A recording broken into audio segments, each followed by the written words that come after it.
grazing, browsing. Yeah. Weeds. Haven't seen any.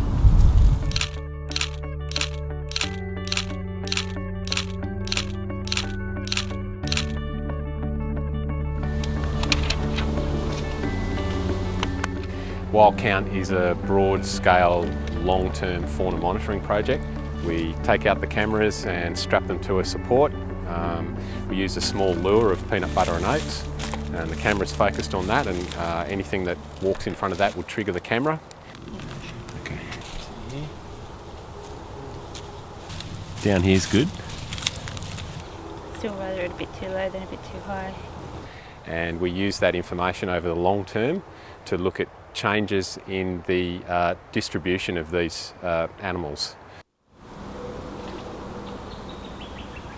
So it involves 300 odd cameras in 800 sites across New South Wales Park System, basically east of the Divide. It involves teams of people going out into the field with cameras, deploying them in a seasonal window, roughly from February to May. Weeds. We collect bucket loads of information, lots of photos, and we bring them back and we process them, ID the animals, and we upload them into New South Wales Atlas. So these ones are a Bassian thrush, and I can just highlight the 3 photos and tag it as a Bassian thrush. We have tens of thousands of photos every year we've done this. So what we're finding is that there's a lot of swamp wallabies out there, a lot of brush turkeys. It's too early to make conclusions about the status and trend of these common species. That's what this program is really about. It's probably focused around here. Yeah. It doesn't need to come over just a little bit and up a little tiny bit. I guess the great thing about this job is actually being able to look at how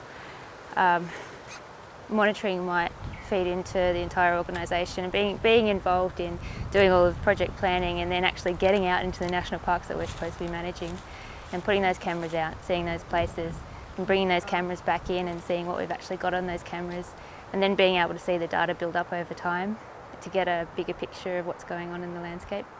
33 degrees, 38.882 minutes. So the walk in, it depends on the how easy or difficult, depends on how close there's road access and how steep and difficult the terrain is, and the vegetation, of course. Some sites in lower rainfall areas are quite easy walking, and others are really quite difficult. Well, one of the things we found quite fascinating was we caught on film a lyrebird attacking a snake. That was a pretty interesting set of images. There's only 3 or 4 images. That was pretty cool. We've seen some beautiful shots of joeys and mums, swamp wallabies and kangaroos, in interaction right before our eyes.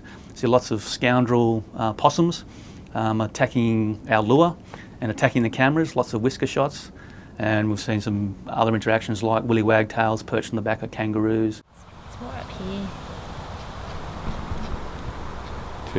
Too high or too low?